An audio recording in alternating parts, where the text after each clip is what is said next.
What's up, guys?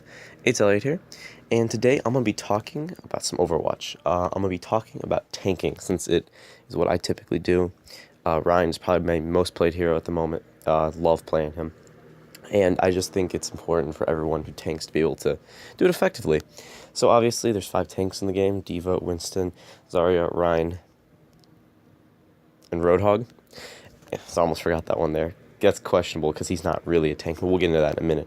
And you can even throw May in here because I'm going to talk about her.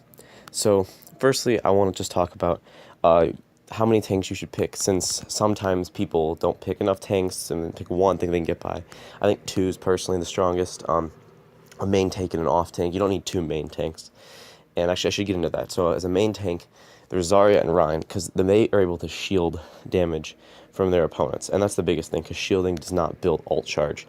Whereas heroes like Diva and Roadhog, while they can absorb damage, it's typically...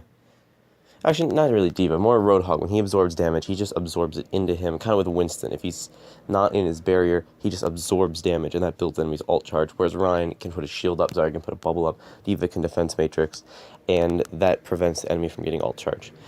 So basically, you should pick 2 of them, and the way to do this is to pick one main tank and one off tank. So to starters, you should always pick either Ryan or Zarya, and those build 2 ways. If you're going to pick Ryan and roll with him, you should probably go for like a death ball strategy. Build your team up behind Ryan, he protects them, and then you use a Lucio or someone to push past the choke point. That's a typical attack strategy. Now you can use any other tank with him there. Typically you don't want to use Roadhog in attack, but it can be viable. Typically you want someone either like Zarya to just solidify, or you use someone like Diva to try to push past a bit, or someone like Winston again for the same purpose. Now, a dive comp would be the second strategy, and that would be to pick Zarya as your main tank, and then use Winston to jump over, throw a bubble on him, and then your team with Lucio can go right through. And then those are 2 good ways to push through.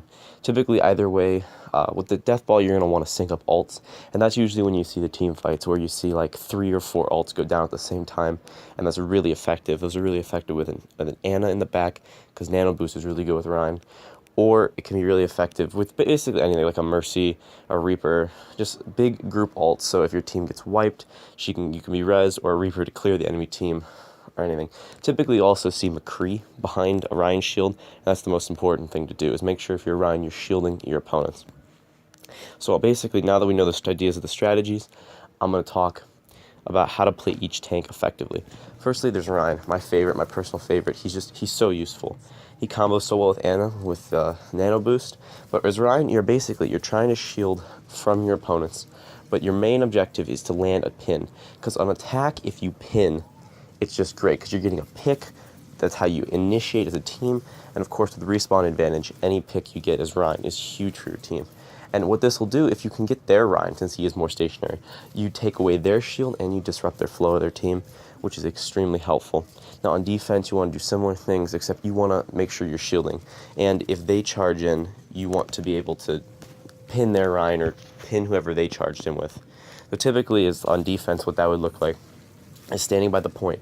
And if their Ryan charges in, you want to follow up, try to charge onto their Ryan. And that's typically going to stop their push a bit. And obviously your ult, you want to get them clumped up, you want to use your Fire Strike as much as you can off cooldown, and because a good successful Fire Strike, if you hit 3 people, will build like 20-25% ult charge. Doing that a couple times will get your ult, and then of course from there, you're set. So secondly, with Zarya, it's pretty straightforward. You just want to bubble yourself when you're taking damage, you want to bubble a teammate when they're about to take damage, and basically you just want to hold by your team, because your bubble has range, so if someone dives in, you can bubble them from a distance, and then you want to come in. She's very effective like that, and that's why you play her in like a dive comp with Winston, and she can self-charge her, because she has her shield, she can self-charge herself back up into like 200 to 400 HP, and she does really well, obviously dealing damage. And basically when you get her ult, you just want to sync it up with a teammate like a Reaper, a Genji, just anyone who can throw damage, a Junkrat even, just in there, and just wipe the enemy team. That's why she's so good in a dive comp, and that's just really important how she can synergize with a good team. Now thirdly, we talk about Diva. And Diva, very simple. You just want to go in, and that's the thing. Diva's really kind of more of a flanking tank. You want to try to take out their squishier heroes in the back, because it's hard for them to kill you. You want to absorb damage with your defense matrix. That's the most important thing. Anytime they're shooting at you, you want to absorb damage, don't build their ult charge, and you can get an ult pretty effectively. Your ult's great, crowd control. Even if you're assaulting a point on offense, you just want to throw it in the middle and typically get a couple people. You want to do it from weird angles, so they can't run away. You want to throw it high. That's another thing. Don't put it on the ground. Try to launch from a weird angle. Throw it over something, and that's really effective. On defense, very similar. You want to use your ult to like disrupt them. You want to, if they're trying to take the point, you want to throw it onto the point, just to kind of disrupt them and make them flow kind of a weird way, or push them into an area. But on defense, pretty straightforward. You just absorb with defense matrix, and anyone who tries to flank around you, you should go take care of, while your Rein or Zarya defends the main choke point. And then next we have Winston, mostly used on attack, or you use him to counter like Genji or Tracer, guaranteed damage with his short range damage with his Tesla cannon. He's great at breaking points. He jumps over stuff. He can throw his shield down, and then he has another quick, fast cooldown on his jump, and that's really good. Just really disruptive. And he's best used like a Zarya who can bubble him. Basically, you just keep jumping around. You jump in, you jump out, you jump side to side all over their point until you get your ult. You kill them, and then your ult obviously gives you 1,000 HP, and you just like knock them all around. You just crowd control them, and that's great because if they're trying to throw ults, you can disrupt it. You can throw their supports away from people who need to be healed. Anyone who's a good damage dealer like McCree or Soldier, you can throw them around. They're going to have a tough time killing you. You get killed by Reaper, so that's probably your biggest weakness. But if they play Reaper, you're kind of screwed. But other than him, you can basically just throw their whole team around. And that's how you deal with Winston. He's kind of just like he's good at breaking points and distracting them. And he can take their squishier supports out. He's good for getting on like Hanzo's too, getting in the back lines. Then next we're gonna have Roadhog, and that's interesting. Roadhog is not really a tank. I might make a video out about this in the future. I liked playing Roadhog initially when I got into Overwatch because he's fun.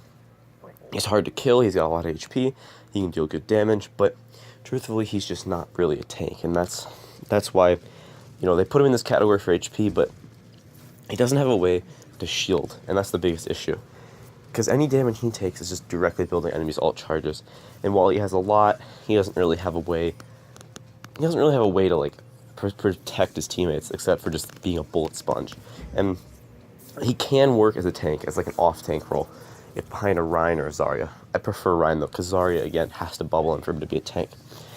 And essentially, he's great at picking. He's best used on defense. Because he can push them away with his ultimate. He can get picks on flankers. That's kind of what you want to use him for. Kind of similar to D.Va like that. If they flank, you pick them off. He can take away the point with his ult, and he can sustain himself, which helps the healers not have to heal him, but instead heal the rest of your team. Okay. And finally, as promised, Mei. I mean, she's not technically classified as a tank, but she's very strong, and that's probably the most important thing. She's super strong right now in Season 2, and it's really because she's so hard to kill. She doesn't really shield, but she has an ice wall, which allows her to kind of get away as an off-tank, because she only has 250 HP, but her ice ball will prevent your team from being shot at. She doesn't die, and she self-sustains with her icicle, and she can deal good damage, too. Plus, she freezes, which is good for crowd control. Obviously, she's not going to be a substitute for like a Rein, but she can be used as an off-tank if you play it correctly. Because if you know where your tank is coming from, you can get away with having her, but it's typically strong on defense to run 2 tanks plus her, because it makes you extremely difficult to kill. You probably run capture point for the same reason. You can block off one way into a capture point, and her ultimate is just so good because it frees everything, which just allows your team to take the point. Basically, in this combo, you just want to kind of pair the tanks up the best you can. Typically, one main tank, one off tank, and using these strategies, you can see what you want to do best. But overall, when it comes to tanking, you just want to make sure that your team can take damage. You want to protect your supports, and you want to be able to disrupt their team and break their defenses as well. So mixing and matching these tanks is really useful. Popular combinations of this it'd be Zarya and Winston is very popular. Rein and Zarya is really popular just because they're both super strong in this. And then using like Diva and Zarya is a good way to get a lot of damage out there, although that would not be quite as popular. And finally, good supports obviously will help keep the tanks alive. Anna Ryan is the most popular combo at the moment, and she's very solid, keeping Ryan alive, pocketing him from the back, and then Orion Nano Boosted is extremely lethal. So keeping all this in mind, synergizing well as a team, means your tank play can go to a whole new level. Thanks guys, and I will see you in the next video.